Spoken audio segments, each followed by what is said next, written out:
Very good morning. আজকে 10 তারিখ 10th October 2025। আমরা আছি ফুকেটকে বাই বাই করার সময় আমাদের যে কম্পাউন্ড আছে হোটেলের, সেই কম্পাউন্ডের লবিতে এই মুহূর্তে দাঁড়িয়ে আছি। একটা রুম ট্যুর দেবো।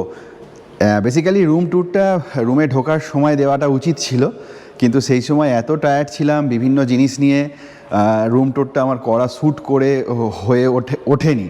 সেই জন্য এখন দেবো, একটু মাপ করে দেবেন। একটু অগোছালো আছে রুম, কারণ চেক আউটের সময় বুঝতেই পাচ্ছেন। তো আমাদের এইখান থেকে আমরা ঢুকছি। লনটা তো আগেই দেখিয়েছি, আমাদের যে হোটেলে ছিলাম পাটং রিসর্ট।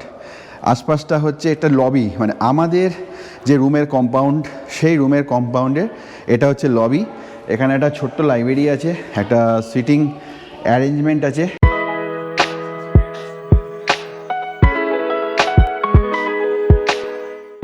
এপাশ দিয়ে ওপরে চলে যাচ্ছে, একটা সুন্দর ব্যালকনি টাইপের আছে।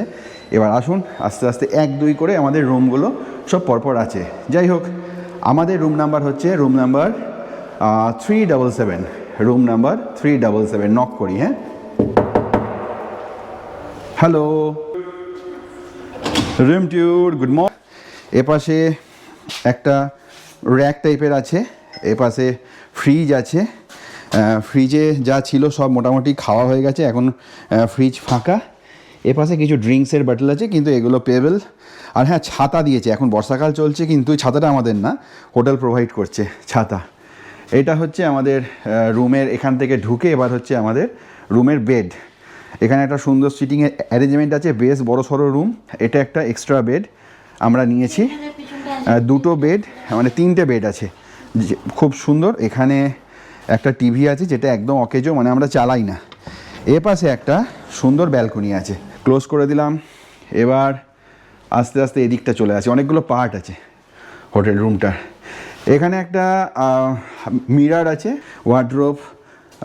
ওয়ার্ড্রোপে যা যা থাকে, অনেকটা বড় জায়গা। ওয়ার্ড্রোপের ভেতর প্রচুর বড় জায়গা। এই পাশে একটা স্পেস রয়েছে, এখানে ব্যাগ, ফুটকেস রাখা যাবে।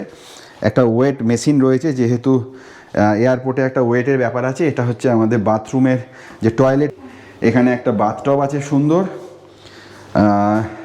এইটা হচ্ছে সেই বিখ্যাত জায়গাটা, যেটা ছাড়া প্রতিটা মানুষের মুড সব নষ্ট হয়ে যায়। আমি আর দেখাচ্ছি না। আর এইটা হচ্ছে শাওয়ার রুম, এক্সট্রা একটা সুন্দর শাওয়ার রুম। আমি বন্ধ করে দিই। খুব বড় সড়ো টয়লেটটাই মোটামুটি আমাদের মানে অনেকটাই বড়, একটা বেডরুমের সমান হচ্ছে টয়লেট। আমায় কেমন লাগছে? হ্যাঁ, টাটা। জাস্ট আমরা রুম থেকে চেক আউট করলাম। এই যে আমাদের রিসেপশন কাউন্টার। আমাদের চেকিং করার সময় ওরা 2000 ভাট কাশন মানিয়ে রেখেছিল, বাট পুরোটাই আমি রিফান্ড পেয়ে গেছি। আমরা কোনো রকম আমাদের ভাঙাচোরা কিছু হয়নি। এই যে সেই লবি, বিখ্যাত লবি রুম, এখানে সবাই বসে আছে। পাতং রিসর্টে রয়েছি, তার পার্ট একটা, আর এই পাশে একটা পার্ট। আমরা ব্রেকফাস্ট করে, তো গাড়ি আসছে, আমরা ব্রেকফাস্ট করতে গেছিলাম ওই পার্টে, আর আমরা রয়েছি হচ্ছে এই পার্টটায়। ওটা এবার খুব সুন্দর একটা জায়গা। আমাদের গাড়ি চলে এসছে এখান থেকে, পাতং রিসর্ট থেকে, মানে পাতং এয়ারপোর্ট। গাড়ির ফেয়ার অনেক রকম দেখাচ্ছে। আমি হোটেলের প্রায় 1100 ভাট, 1200 ভাট এরকম ফেয়ার দেখাচ্ছে। আমি হোটেলের যে সিকিউরিটি আছে, হোটেলের সিকিউরিটির সাথে কথা বললাম, এবং 800 ভাতে আমি কিন্তু পাতং রিসর্ট থেকে একদম এয়ারপোর্ট ড্রপ, এই ক্যাবটা কিন্তু ওরা করে দিয়েছে। এই ক্যাবটা, এই যে পাতং রিসর্টের সামনে দাঁড়িয়ে একটা ছবি হয়ে যাক, কি বলেন? দেখা যাক জার্নিটা কীরকম হয়। এখন ঘড়িতে সময় হচ্ছে এখানকার টাইম অনুযায়ী সকাল 10:45। 1:05 আমাদের ফ্লাইট। মোটামুটি 1 ঘন্টা আগে ডোমেস্টিক ফ্লাইটে চেকিং করার দরকার এয়ারপোর্টে। তারপরে আমাদের আবার লাগেজ আছে। যাই হোক, দেখা যাক, 1 ঘন্টা লাগবে যেতে শুনলাম। ঠিক আছে, হয়ে যাবে, পৌঁছে যাবে। পাতংকে গুড বাই করার পালা। আমরা 2 দিন বেশ ভালোই কাটালাম পাতংয়ে। কালকের দিনটা তো, গতকাল যে আমরা ট্রিপটা কাটিয়েছি, সেটা তো বিউটিফুল হয়েছে। পাতংয়ের ফিফি আইল্যান্ড, মাঙ্কি আইল্যান্ড, এগুলো তো ভিডিও আপনারা দেখেছেন আগে। আজকে আবার নতুন একটা গল্পের সাক্ষী হতে চলেছি আমরা। আমাদের এখন গন্তব্য তো শুনেছেন যে পাতং এয়ারপোর্ট। যেতে যেতে রাস্তাগুলোকে দেখছি, আশেপাশে সুন্দর সুন্দর দোকানগুলোকে দেখছি। পাতং বিচকে বাঁ পাশে রেখে আমরা আস্তে আস্তে পাতংকে ছেড়ে যাব। পাতংয়ের পর অপেক্ষা করছে আরও নতুন নতুন চমক। দেখা যাক কি রয়েছে আমাদের জন্য। প্রথম আমাদের চমক হচ্ছে আমাদের যে ফ্লাইট আছে সেই ফ্লাইটটা আমাদের টাইমে ধরতে হবে। আশা করছি হয়ে যাবে, আশা করছি, কেন ধরতে তো হবেই যা হোক করে। তারপর ওখান থেকে আমরা যাব হচ্ছে ব্যাংকক। এখন ব্যাংকক থেকে আমরা বাই কারে আমরা যাব হচ্ছে এয়ারপোর্ট থেকে যাব পাতায়া বিচ। যাই হোক, রাস্তাটা খুব সুন্দর, যেমন হয় আর 5টা রাস্তার মতো। আমার না যে কোনো জায়গার রাস্তাই সব থেকে ভালো লাগে, মানে রাস্তায় চলতে, রাস্তার আশেপাশের দোকানপাট, সেখানকার মানুষজন, সেখানকার অ্যাম্বিয়েন্স, এই জিনিসটা ভালো হয়ে গেলেই বেড়ানোতে মজা চলে আসে। এখানকার রাস্তাঘাট কিন্তু, হ্যাঁ, যেটা ব্রেকফাস্টের ব্যাপারে বলি, খাওয়া দাওয়া না আমাদের ওখানে প্রচুর ধরনের আইটেম রয়েছে বটে, কিন্তু যেহেতু আমরা বাঙালি, একটু ভোজনরসিক মানুষ, খাওয়া দাওয়া মোরালেস ভালো, খুব হেলদি খাবার, কিন্তু আমরা একটু তেল মশলা সমৃদ্ধ খাবার তো বেশি পছন্দ করি। এখানে কিন্তু তেল মশলার কোনো ব্যবহার সেরকম নেই। সব থেকে বড় কথা, আমি একটুখানি লঙ্কা চাইলাম, এরা লঙ্কা দেখেইনি। লঙ্কা কী জিনিস সেটা এরা জানেই না। লঙ্কার খাবারে কোনো লঙ্কার ব্যবহারই হয় না ইনফ্যাক্ট এখানে। যাই হোক, শুধু ক্যাপসিকাম, লঙ্কার পরিবর্তে ক্যাপসিকাম, কিন্তু ক্যাপসিকাম মানে দুধের স্বাদ কি ঘোলে মেটে? তা তো মেটে না। লঙ্কার পরিবর্তে ক্যাপসিকাম দিয়ে চলবে না। খাওয়া দাওয়াটা একটু মুখটা একটুখানি হয়ে গেছে, দুদিনেই যা বলে আর কি। যাই হোক, ভালোই মজা হচ্ছে। আশপাশে সুন্দর দোকান। সকালবেলা থেকে 2-1 ফসলা সুন্দর বৃষ্টি হয়ে গেল। এখন আকাশটা, ভাত পোস্ত খেও না, এখন আকাশটা একটু ধরে এসছে, বৃষ্টিটা কমে গেছে। আশা করছি আমাদের ফ্লাইটে টেক অফের কোনো সমস্যা হবে না। আমরা ঠিক টাইমেই ঠিক জায়গায় ঠিকভাবেই পৌঁছে যাব। বেশ সুন্দর রাস্তা, আশেপাশের রাস্তাঘাট, এভরিথিং ভেরি নাইস। আমরা এগিয়ে চলছি ফুকেট এয়ারপোর্টের দিকে। এগিয়ে চলেছি আমরা পাতংয়ের রাস্তা ধরে পাতং এয়ারপোর্টের দিকে। এই রাস্তাটা দিয়েই কালকে আমরা গেছিলাম যখন আমরা ফিফি আইল্যান্ডের যে ট্যুরটা ছিল, প্যাকেজ ট্যুর ফিফি আইল্যান্ডে। তো এই রাস্তা নিয়েই কিন্তু পাহাড়ের সেই উঁচু নিচু একটা পাহাড়ি একটা ভাইবস আসছে। সেই পাহাড়ি ভাইবসের রাস্তা নিয়ে মনে হচ্ছে যেন দার্জিলিং, মনে হচ্ছে যেন কোনো একটা আমাদের পাহাড়ের ওপর দিয়ে যাচ্ছি। সেই রাস্তার মধ্যে সেই উঁচু নিচু আপ ডাউন চড়াই উতরাই রাস্তার মধ্যে দিয়ে আমাদের গাড়ি টার্ন নিতে নিতে এগিয়ে চলেছে। মানে একসাথে সমুদ্র দেখা হলো, একসাথে শহর দেখা হলো, একসাথে কিন্তু পাহাড়ও দেখা হচ্ছে। পাহাড়ের মধ্যে অনেকগুলো পাহাড় ডিঙিয়ে অতিক্রম করে আমরা কিন্তু প্রতিবারই আমাদের গন্তব্যের দিকে যেতে হচ্ছে। কালকে এই রাস্তাটা যেতে যেতে খুব ভালো লাগছিল। এখান থেকে একটু পাশেই আছে একটা টাইগার পার্ক। এখানে ফুকেটে এলে এখানে লোকাল ট্যাক্সি করে আপনারা দিনের বেলায় চাইলে টাইগার পার্ক, এলিফ্যান্ট পার্ক এইগুলোই ঘুরে আসতেই পারেন। এই যে টাইগার পার্ক বলতে বলতে চলে এসেছে। টাইগার কিংডম, মোমোটো দেখাস হাইলাইট করে, ডান দিকে পড়ছে টাইগার কিংডম, না টাইগার কিংডম, আর এ পাশে পড়বে হচ্ছে এলিফ্যান্ট ফিডস, এরকম কি সামথিং কিছু একটা। তা এইগুলো সব লোকাল সাইট সিন। ওই মোটামুটি একটা ক্যাব যদি আপনারা বুক করেন তো মোটামুটি 400 বাট মতন নেবে। সামনে যে পাহাড়ের চূড়াটা মোমো দেখতে পাচ্ছিস কীরকম মেঘ জমেছে, অ্যাকচুয়ালি পাহাড়ের ওপরে না ডলা মেঘ জমেছে, আর মাঝে মাঝেই মেঘগুলো পাহাড়ের চূড়ায় ধাক্কা খাচ্ছে আর ঝমঝমিয়ে বৃষ্টি আসছে। এই সময়টা, আজকে অক্টোবরের 10 তারিখ, এই সময়টা ব্যাংককের এই থাইল্যান্ডের আমাদের ওখানকার মতন মনসুন বিদায় নেওয়ার সময়। তো বিদায় নিচ্ছে মনসুন, বিদায় নেওয়ার আগে তার জানিয়ে দিয়ে যাচ্ছে। রিসেন্টলি আমরা দুর্গাপুজো কাটিয়ে উঠলাম। দুর্গাপুজোতে আপনারা সবাই দেখেছেন কীরকম ওয়েদার ছিল। তো আমাদের থাইল্যান্ড ভ্রমণের আজকে 3 নম্বর দিন। আমরা 3 নম্বর দিনে আছি। আজকে সারাদিন কি করছি না করছি সমস্ত কিছু দেখাবো। খুব বেশি ইনফরমেশান দেবো না, যতটা ইনফরমেশান দেওয়ার ততটা দেবো। বাকি ইনফরমেশান আপনারা প্ল্যান করলে গুগল করবেন। এখন সব গুগলে হাতের মুঠোয়, একদম মুঠো ফোনের মধ্যে সব কিছু ইনফরমেশান পাওয়া যায়। আমিও গুগল থেকেই এসেছি, সমস্ত কিছু দেখে, সমস্ত কিছু ফ্লাইট অনলাইনে বুক করে, টিকিট অনলাইনে বুক করে। হ্যাঁ, যেগুলো আমি ফেস করেছি সেই এক্সপিরিয়েন্সগুলো আমি শেয়ার করব। যেরকম সবসময় চাইবেন হোটেলেই ব্রেকফাস্ট ইনক্লুড করে নিতে, কারণ এখানে ব্রেকফাস্টের প্রচুর দাম, পার হেড 400 ভাত করে ব্রেকফাস্টের দাম পড়ছে। এবার 3 জনা যদি তিনজনা যদি আপনারা থাকেন তাহলে 3-4 1200 ভাত প্লাস জিএসটি, 1200 ভাত মানে প্রায় আমাদের ওখানকার 3 3600 টাকা, মানে শুধু ব্রেকফাস্ট করতে 3 জনের লাগবে 3600 টাকা, জিএসটি নিয়ে প্রায় আরও 400 টাকা, মানে 4000 টাকা। সেখানে আপনি 8000 টাকায়, 7000 টাকায় কি 8000 টাকায় একটু আগে থেকে একটু ডিসকাউন্টেড জিনিসগুলো দেখলে, মানে নেটে সার্চ করতে করতে কিন্তু 8000 টাকায় রুম পেয়ে যাবেন, মানে 4000 টাকায় খাওয়া দাওয়া আর 4000 টাকার ব্রেকফাস্ট, এরকম নিয়ে 8000 টাকায় রুম পেয়ে যাবেন, ভালো রুম, রিসর্ট এরকম ধরনের। এই জিনিসগুলো দেখার আর একটা বড় তথ্য আপনাদের সাথে শেয়ার করি, যেটা আমি ফেস করিনি কিন্তু অনেকেই করতে পারেন, সেটা হচ্ছে মানি এক্সচেঞ্জ। কোনো বিদেশে এলেই, ভারত থেকে ভারত ছাড়া অন্য কোনো দেশে গেলেই জানেন সেই দেশের টাকা অন্য দেশে চলে না, তো মানি এক্সচেঞ্জ আমাদের করে নিতে হয়। মানি এক্সচেঞ্জ করার মতো অনেকগুলো স্টেপ, অনেকগুলো জায়গা রয়েছে, অনেকগুলো প্লেস রয়েছে। আপনারা অনেকেই করে কি, এয়ারপোর্টে কিন্তু প্রচুর কাউন্টার আছে মানি এক্সচেঞ্জ করার, কিন্তু মোমোর সামনেতে নিয়ে যে ক্যামেরাটা আমি বলি, তুই সামনেটা দেখাতে থাকি। এয়ারপোর্টে কিন্তু মানি এক্সচেঞ্জ ভুলেও একদম করবেন না। আমি কলকাতা এয়ারপোর্টের রেট দেখলাম, মানে এক ভাত, যদি এখানকার কারেন্সি হচ্ছে ভাট বলছে, এক ভাত এখানকার কারেন্সি আমাদের ওখানকার এয়ারপোর্ট 6 টাকা নিচ্ছে, মানে 6 INR ইন্ডিয়ান কারেন্সিতে এক ভাত পাবেন। আমি ভাবলাম কলকাতার এয়ারপোর্টে বেশি বলছে, যাই চলো ফুকেটে যাই, ফুকেট এয়ারপোর্টে হয়তো একটু কম হবে। ফুকেট এয়ারপোর্টেও দেখলাম সেম, মানে এয়ারপোর্ট আর হচ্ছে বেসরকারি হসপিটাল একদম, মানে এরা হচ্ছে লাইসেন্স ডাকাত যাকে বলে। আমরা জাস্ট পাতং, okay bye bye bye, thank you. আমরা পাতং ইন্টারন্যাশনাল এয়ারপোর্টে চলে এসেছি, আমাদের ফ্লাইট আছে ব্যাংককের উদ্দেশ্যে। অ্যাকচুয়ালি ইন্টারন্যাশনাল এয়ারপোর্টটা ওদিকে, আর এদের ডোমেস্টিক যে গেটটা, এন্ট্রান্সটা এদিকে সেটা।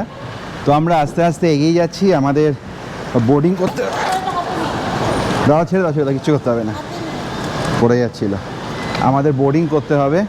আমরা এগিয়ে যাচ্ছি আস্তে আস্তে, বোর্ডিং করব, বোর্ডিং পাস নেবো, লাগেজ দেবো, তারপরে তো ব্যাংককে কথা হচ্ছে। আমরা জাস্ট আমাদের বোর্ডিং কমপ্লিট করলাম, আমাদের flight number FD 3026 Pattaya to Bangkok, gate number 5-এ আমাদের হচ্ছে প্লেন টেক অফ করবে। আমরা এখন খুঁজছি গেট নাম্বার 5টা কোথায় আছে। যাই হোক, এখানে ইনফরমেশান সেন্টার রয়েছে, কোনো কিছু অসুবিধা নেই। আমাদের বোর্ডিং সিকিউরিটি অলমোস্ট সব কমপ্লিট। আমরা গেট নাম্বার 5-এর দিকে যাব। পাতায়ার এয়ারপোর্টটা কিন্তু বেশ বড় সড়ো। আমি সিকিউরিটি এরিয়ায় কোনো ভিডিও করিনি, কারণ ওখানে ভিডিওগ্রাফি করা সম্পূর্ণ নিষেধ। গেট নাম্বার 5 থেকে আমাদের ফ্লাইট ডিপারচার হবে, তো চলে যাচ্ছি আমরা গেট নাম্বার 5-এ। আমি জাস্ট এয়ারপোর্টের ভেতরের ভিউটা দেখাচ্ছি, ওয়েটিং লাউঞ্জ যেখানে, এপাশে সুন্দর ব্রেকফাস্টের ব্যবস্থা করা আছে। আমাদের কলকাতা এয়ারপোর্টের থেকে এয়ারপোর্টটা দেখলাম বেশ অন্যরকম, বেশ বড় সড়ো, সাজানো গোছানো। এই যে গেট নাম্বার 5 এখন বন্ধ আছে, আমাদের জন্য প্রিপারেশান নিচ্ছে।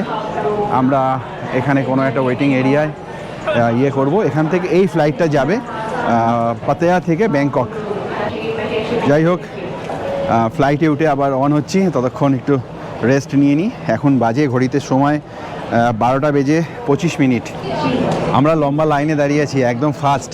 এই যে কাউন্টার, সামনে হচ্ছে আমাদের মানে এখান থেকে ঢুকতে হবে। একটা ফ্লাইট নামলো, ওরা বেরিয়ে গেলেই আমাদের বোর্ডিং শুরু হবে। এখানে দিয়ে দিয়েছে জোন 2, এবং আমাদের পেছনে কিন্তু এরকম লম্বা লাইন পড়েছে। জোন 1, জোন 2, জোন 3, 3টে জোন করা আছে রো হিসেবে এদের কাউন্টারটা, সিস্টেমটা দেওয়া। আশেপাশে দেখতে পাচ্ছেন পেছনে কিন্তু প্রচুর লোক দাঁড়িয়ে আছে। আমরাই বাই লাখ একদম সামনে চলে এসেছি, যদিও দাঁড়াতে হবে, বসতে হবে।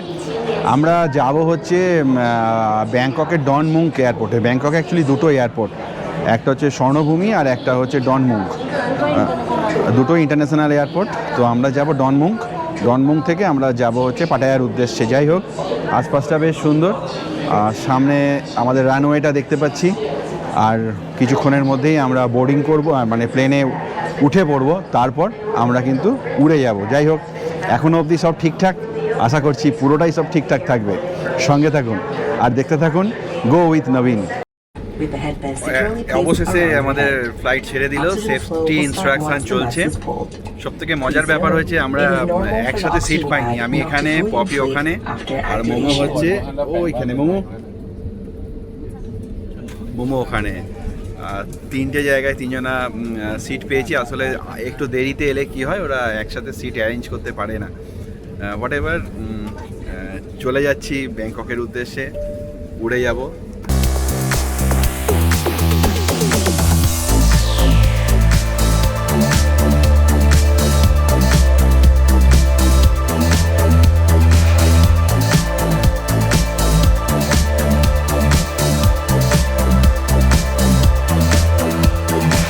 আমরা ব্যাংকক এয়ারপোর্টে রিচ করে গেছি।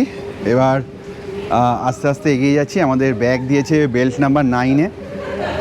আর এদিকে ড্রাইভারও ফোন করেছিল, এসেই আমি ওয়াইফাই কানেক্ট করে নিলাম। আমাদের এখানে যে ফ্রি ওয়াইফাই আছে এয়ারপোর্টে, সেই ওয়াইফাই কানেক্ট করে নিয়েছি। ড্রাইভার সঙ্গে সঙ্গে হোয়াটসঅ্যাপ কল করেছে। যাই হোক, চলে যাচ্ছি বেল্ট নাম্বার 9-এ। ব্যাগেজ নিতে হবে।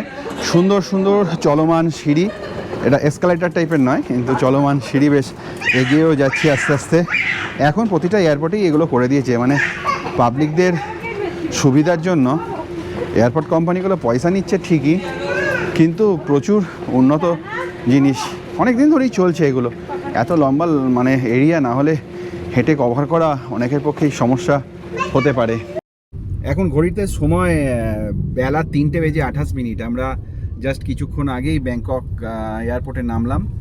ফুকেট থেকে ব্যাংকক আসতে সময় লাগলো 1.5 ঘন্টা মতন। ব্যাংকক এয়ারপোর্টে আমার ক্যাব বুক করা ছিল, আমাদের ক্যাবে করে একটা খুব সুন্দর একটা গাড়ি, বড়সড় গাড়ি। হ্যাঁ, মিৎসুবিশি। আচ্ছা, গাড়ি করে আমরা যাচ্ছি হচ্ছে পাতায়াতে। আমাদের hotel Sunshine resort and residence something এরকম কিছু একটা নাম, এরকম একটা হোটেল বুক করা আছে। গিয়ে দেখবো কীরকম হোটেলের ব্যবস্থাপনা, সেটাও দেখবো, আপনাদের দেখাবো। এখন আপাতত ব্যাংককের যে রাস্তাঘাট সেগুলো একটু দেখাচ্ছি। মোমো, পপি বসেছে সামনে। পপি হাই করে দাও একটু, দেখাও। হাই। পপি সামনে, আমি আর মোমো বসেছি পেছনে। যাই হোক, ভালোই ফ্লাইট হলো। অনেকক্ষণ রাস্তায় ওপরে প্রচুর মেঘ ছিল, নামার সময় একটু এয়ার টার্বুলেন্সের মধ্যে পড়েছিল আমাদের ফ্লাইটটা। যাই হোক, পাইলটের দক্ষতায় আস্তে আস্তে বেশ সুন্দরভাবে নেমে গেল। আমরা কিছু সেভাবে বুঝতেই পারলাম না, খালি অ্যানাউন্সমেন্টটা শুনে বুঝলাম এয়ার টার্বুলেন্স হচ্ছে, আর মাঝে মাঝে ফ্লাইটটা জার্কিং করছিল, এইটুকুই আর কি। যাই হোক, বেশ ভালোই কাটছে। আজকে আমাদের 3 নম্বর।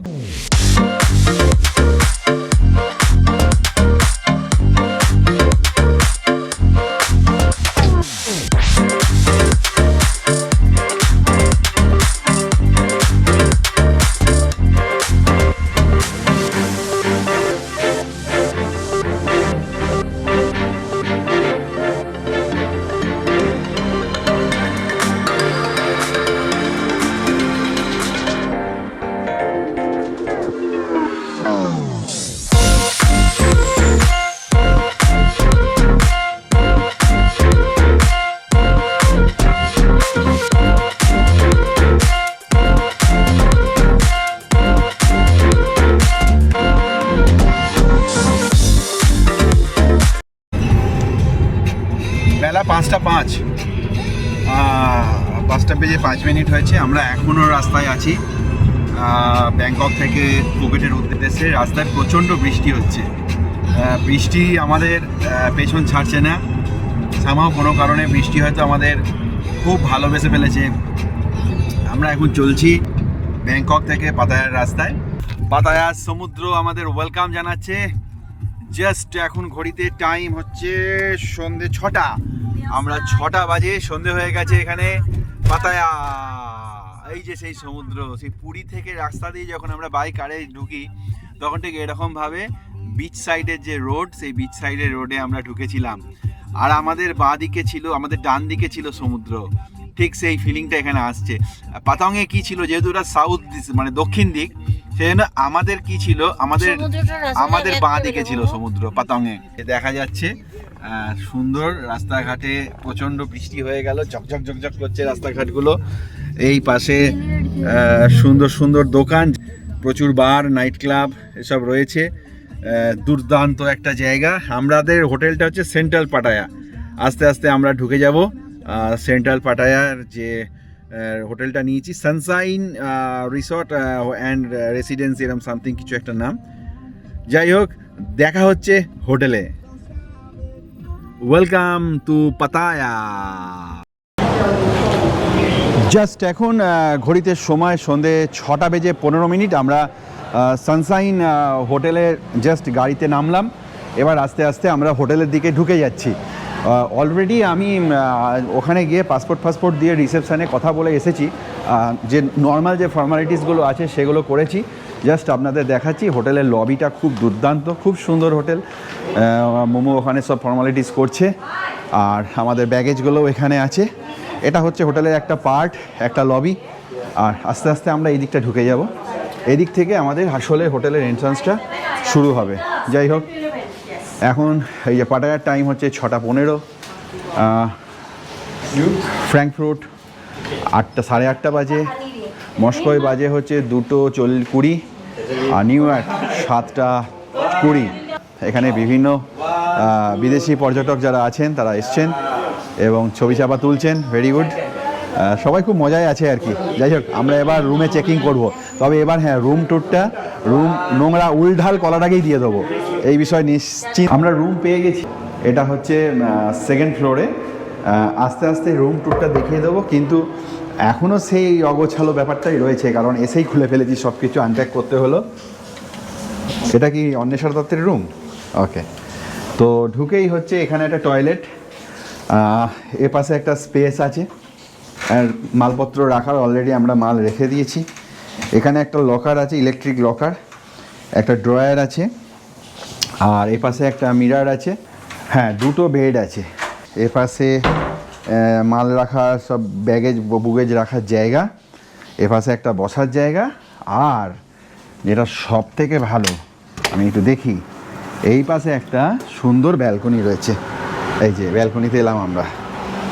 এ পাশে একটা সুন্দর ব্যালকনি রয়েছে, ব্যালকনি থেকে পুরো হোটেলটা, এবং এই যে পাশেই হচ্ছে রাস্তা, পুরো হোটেলটা, রাস্তাটা, সব কিছু দেখা যায়। তবে রুম হিসেবে বলতে গেলে আমাদের কিন্তু আগের রিসর্টটাই আমার বেশি ভালো লেগেছিল।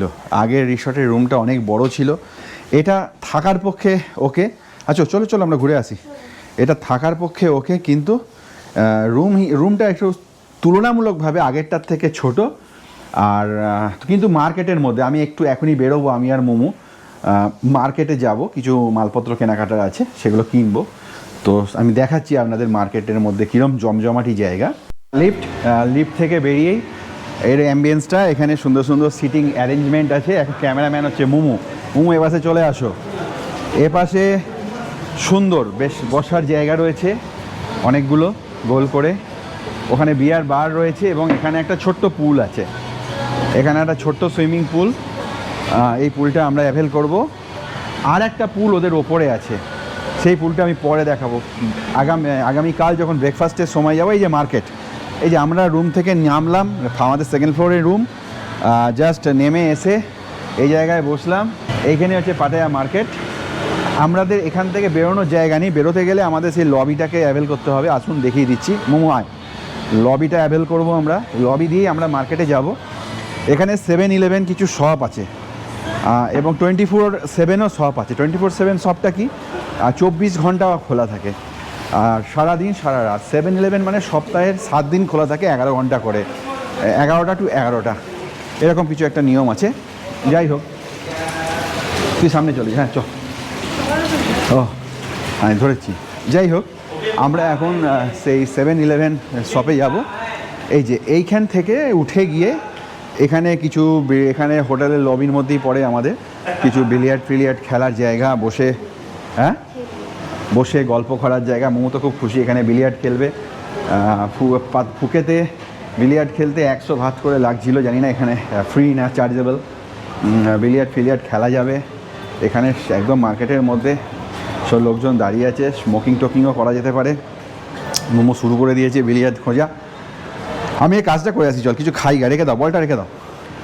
জাস্ট মানে খুবই সুন্দর হোটেলটা, খুবই সুন্দর। এখানে একটা ওয়েট মেশিন আছে, লাগেজ যেহেতু প্লেনে ফ্লাইটে লাগেজের একটা ব্যাপার রয়েছে ওয়েটে, সেই জন্য এইখান থেকে যেতে হবে ব্রেকফাস্ট করতে। ওপরে ব্রেকফাস্ট আছে, ব্রেকফাস্ট এরিয়ার যে পাশেও কিন্তু ইয়ে রয়েছে। Very good. এটা খুব আনন্দের মধ্যে রয়েছে। আর রিসেপশন হোটেলের এটা হচ্ছে আমাদের রিসেপশন কাউন্টারটা, বেশ ঠান্ডা, খুব সুন্দর চিল ঠান্ডা। ঠিক বাইরে বেরোলাম, এই জায়গাটার জন্য আমার হোটেলটা সবথেকে বেশি পছন্দ। বাইরে বেরিয়েই কিন্তু 7-Eleven শপ এবং massage parlour, blue sky health massage, বাবা আচ্ছা, blue sky health massage counter. এখানে হচ্ছে ইন্ডিয়ান রেস্টুরেন্ট, সামনে রয়েছে এই যে সানশাইন হোটেল অ্যান্ড রিসর্ট, দেখা যাচ্ছে আমাদের হোটেলের যে পার্কিং এরিয়া। আর এই যে সানশাইন হোটেল অ্যান্ড রিসর্ট, আমি হোটেলটার ব্যাপ্তিটা দেখিয়ে দিচ্ছি। বেশ বেশ বড়, তবে এর থেকে অনেক বড় রিসর্ট ছিল আমাদের পাতং রিসর্ট। পাতংয়ে যে হোটেলটায় ছিলাম এর থেকে অনেক বড় ছিল, কিন্তু এর মার্কেটটা খুব সুন্দর জায়গায়। এবার যেটা বলি 7-Eleven, এই যে 7-Eleven, এখান থেকে কিন্তু মার্কেটিং মানে টুকটাক কেনাকাটা, জল টল নেওয়া খুব ইজি, কারণ হোটেলে প্রচুর কস্ট নেয়। হোটেলে জল থেকে শুরু করে চা থেকে শুরু করে এভরিথিং ভীষণ কস্টলি। আমি আর মোমো ঢুকবো এখন 7-Eleven-এ যাবো। 7-Eleven-এ আমরা জল নেবো, আমরা জল টল কিনে চা কফি কিছু একটা কিনবো, দিয়ে হোটেলে বসে বসে খাবো। সেই সকালবেলা ব্রেকফাস্ট করেছি, দুপুরবেলা লাঞ্চ আজকে করিনি, ইনফ্যাক্ট করার সময় পাইনি। আমার খিদে পাইনি, কিন্তু এদের খিদে পেয়ে গেছে। সামনে কিন্তু খুব সুন্দর ফল বিক্রি হচ্ছে, থাইল্যান্ডের ফল কিন্তু খুব বিখ্যাত। চলুন দেখা যাক 7-Eleven-এ কী হয়। আমরা যাব 7-Eleven-এ, ঢুকে যাচ্ছি। 7-Eleven-এ গিয়ে আমরা ছবির তোলাটা বন্ধ করে দেবো, সম্ভবত এখানে ফটোগ্রাফি প্রহিবিটেড, এখানে ফটো তোলা যাবে না। আজকে মোমো একা একা 7-Eleven থেকে আমার জন্য কফি নিয়ে এসছে। এই যে আমরা টুকটাক কিছু কেনাকাটা করে নিলাম। প্রথমেই একটা বড় জল নিয়ে নিলাম, কারণ হোটেলের জলের তো প্রচুর দাম। আমরা বাঙালি মানুষ ভাই, এই সব যেখানে কম খরচ সেখানেই যাই, তাই তো। আর এখানে টুকটাক একটু কফি, একটু কেক, একটু ব্রেড এসব নিয়ে নিলাম, কারণ সারাদিন খাওয়া দাওয়া হয়নি। মোমো এখানে বসে আছে, মোমো গেছিলো 7-Eleven-এ এবং নিজে কফি মেশিন থেকে কফিটা বানিয়ে আমার জন্য নিয়ে এসছে। আমি আর মোমো এখন হাফ হাফ খাচ্ছি, আর মোমোর মা এখন রুমে ফ্রেশ হচ্ছে, সব আমাদের কাজকর্ম সব করে রাখছে। আমরা গিয়ে সবাই ফ্রেশ হয়ে বেরিয়ে পড়বো। মোটামুটি শরীর খুব রেস্টেই আছে, কারণ সারা জার্নিটাই কিন্তু খুব আরামে হয়েছে। প্লেনেও সেরকম জার্নি বোঝা যায় না, ঘুমিয়ে ঘুমিয়ে এসছি। তারপর গাড়িতেও যেটা এসছি, মোটামুটি আমরা গাড়িতে কটায় উঠলাম যেন, গাড়িতে 3টে উঠলাম, 3টের সময় উঠলাম, এখানে 6টায় নামলাম। যে ফোন এসছে আমার একটা, যাই হোক ফোনটা পরে ধরছি। আজকের মতন আমাদের ভিডিও এই পর্যন্তই, দেখা হচ্ছে আগামীকাল। সকলে ভালো থাকবেন, সুস্থ থাকবেন, আর হ্যাঁ অবশ্যই এখনও যারা আমার চ্যানেলটা সাবস্ক্রাইব করেননি তারা প্লিজ সাবস্ক্রাইব করবেন। সকলে ভালো থাকুন, শুভরাত্রি, ধন্যবাদ।